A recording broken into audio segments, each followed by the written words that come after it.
আসসালামু আলাইকুম। আমি আজকে কাঁচকলা দিয়ে একটি সহজ রেসিপি দেখাবো।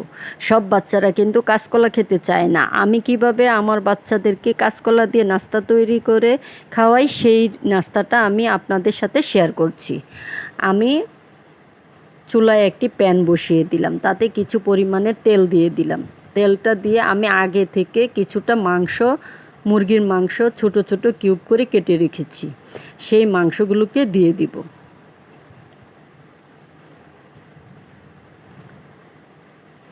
মাংসটা পরিমাণে একটু বেশি দিলে খেতে কিন্তু খুব ভালো লাগে।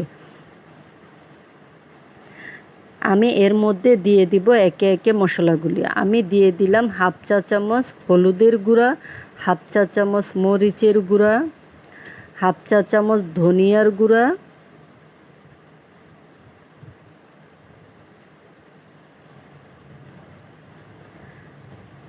হাফ চা চামচ ভাজা জিরের গুঁড়া দিয়ে দিব,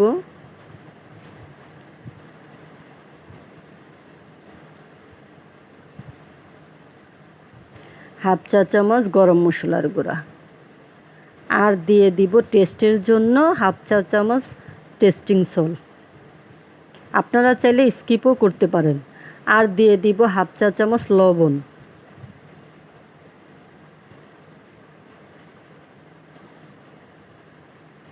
দিয়ে এখন আমি তেলের মধ্যে মাংসগুলোকে মিশিয়ে নেব।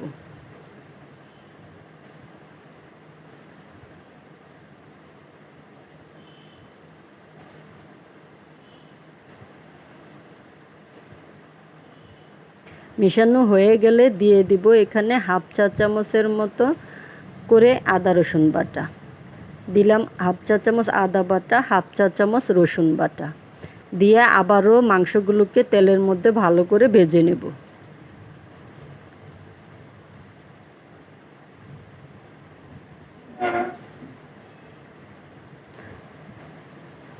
আমার মাংসগুলো কিন্তু ভাজা হয়ে গেছে। এই পর্যায়ে দিয়ে দিব একটা নুডলসের মশলা। আমি ম্যাগি নুডলসের একটা মশলার প্যাকেট দিয়ে দিলাম। দিয়ে আবারও মাংসগুলোকে ভালো করে তেলের মধ্যে ভেজে নেব। এখন আমি নামিয়ে নেব। একই কড়াইয়ের মধ্যেই আমি কলাটা রান্না করে নেব। আমি আগে থেকে কাঁচকলাটা সেদ্ধ করে তারপর বেটে ডিপ ফ্রিজে রেখে দিয়েছিলাম, সেটা আমি রান্না করে নিচ্ছি।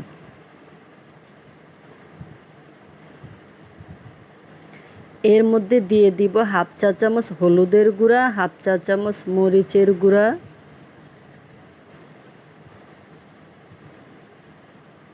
হাফ চা চামচ ধনিয়ার গুঁড়া, আর হাফ চা চামচ ভাজা জিরের গুঁড়া।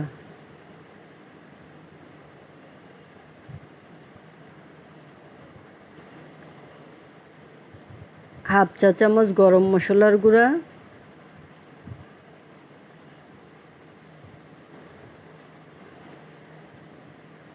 হাফ চা চামচ রসুন বাটা, হাফ চা চামচ আদা বাটা।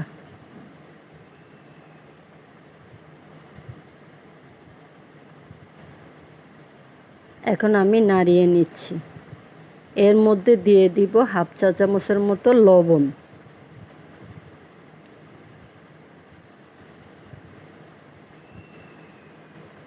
এখন আমি ভালো করে কলারটাকে শুকিয়ে নেব।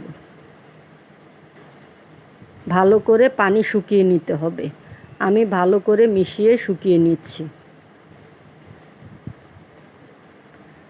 একদম শুকিয়ে গেলে তারপর তেলটা দিতে হবে।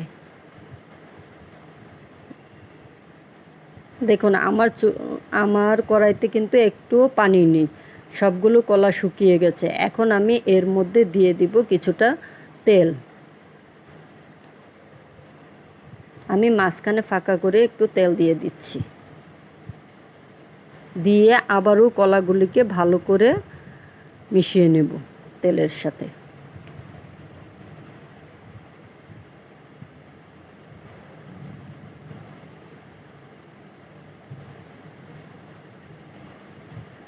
এরকমভাবে কলাগুলোকে ভালো করে ভেজে নিতে হবে, যাতে তলানিতে কোনো রকম পানি না থাকে। ভাজা ভাজা হয়ে গেলে এখন দিয়ে দিব মুরগির মাংসটা, যে আগে রান্না করে রেখেছিলাম সেই মাংসটা। মাংসগুলো দিয়ে আবারও কিছুক্ষণ ভালো করে মাখিয়ে নেব। মাংসর সাথে মিশিয়ে নিচ্ছি কাঁচকলাগুলো দিয়ে। এমনভাবে শুকাতে হবে যাতে কড়াইয়ের গায়ে থেকে উঠে আসে। আপনারা দেখেই বুঝতে পারছেন কেমন হয়েছে। আমি এখন নামিয়ে নিয়েছি। আমি 2টা ডিম নিয়েছি, তার মধ্যে দিয়ে দিলাম সামান্য পরিমাণে লবণ। লবণটা দিয়ে আমি ভালো করে একটা কাঁটা চামচের সাহায্যে ফেটিয়ে নিচ্ছি।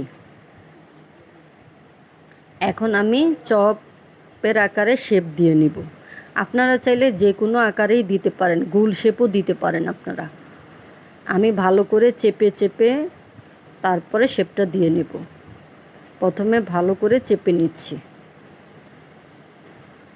এখন আমি আরেকটি হাতে চাপ দিয়ে এরকমভাবে কাবাবের শেপ দিয়ে দিলাম।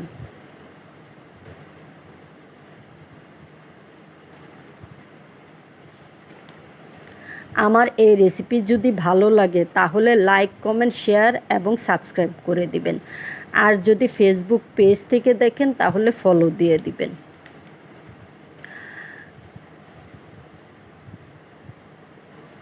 আমাকে যদি সাবস্ক্রাইব করেন তাহলে আমার রেসিপি, নিত্য নতুন রেসিপি দেওয়া মাত্র সাথে সাথে চলে যাবে আপনাদের কাছে, আর আপনারা সবার আগেই দেখতে পাবেন। তাই আপনারা সাবস্ক্রাইব করে নেবেন নোটিফিকেশন, তাহলে আপনাদের কাছে অতি সহজেই চলে যাবে। আমি দেখুন কিভাবে চেপে চেপে লাগিয়ে নিচ্ছি। এরকমভাবে আমি সবগুলো কাবাবই তৈরি করে নেব। দেখুন দেখতে কত লোভনীয় লাগছে, খেতেও কিন্তু অসাধারণ হবে। আপনারা একবার হলেও বাচ্চাদের জন্য তৈরি করে দেখবেন। আর বাচ্চারা তো এমনিতেই কলা খেতে চায় না, এভাবে যদি করে দেন তাহলে দেখবেন খুব সহজে ওরা পছন্দ করবে, খেতে চাইবে। আমার বাবুরা তো এরকমভাবে যখন করে দিয়েছি তখন তো মাশাল্লাহ একটাও থাকে না, সবগুলোই ওরা খেয়ে নেয়। আপনারাও একবার হলো তৈরি করে দেখবেন।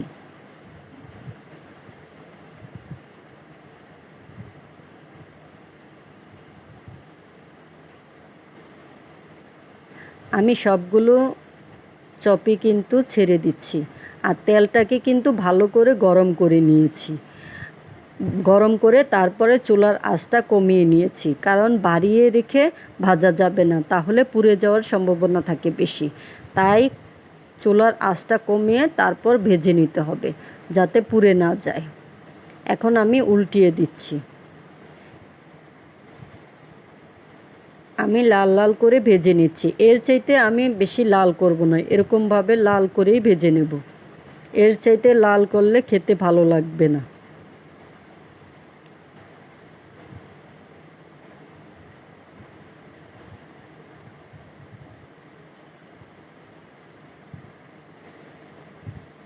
আমি সবগুলোকে উল্টিয়ে দিয়েছি, এখন আমি নামিয়ে নেব। সবগুলোই কিন্তু হয়ে গেছে। এখন আমি একটি ছাঁকনির সাহায্যে উঠিয়ে নিচ্ছি।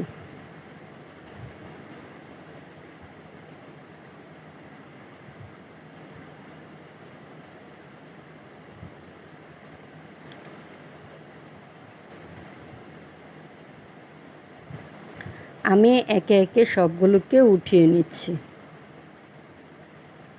ওঠানো হয়ে গেলে আমি বাকি সব কাবাবগুলোকেও এভাবেই ভেজে নেব।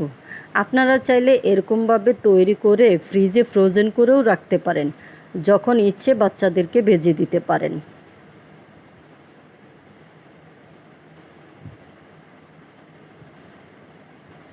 তৈরি হয়ে গেল কাবাব। কাবাব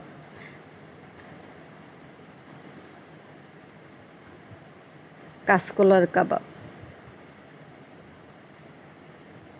দেখুন আমি বাকি সবগুলো এরকমভাবে ভেজে নেব।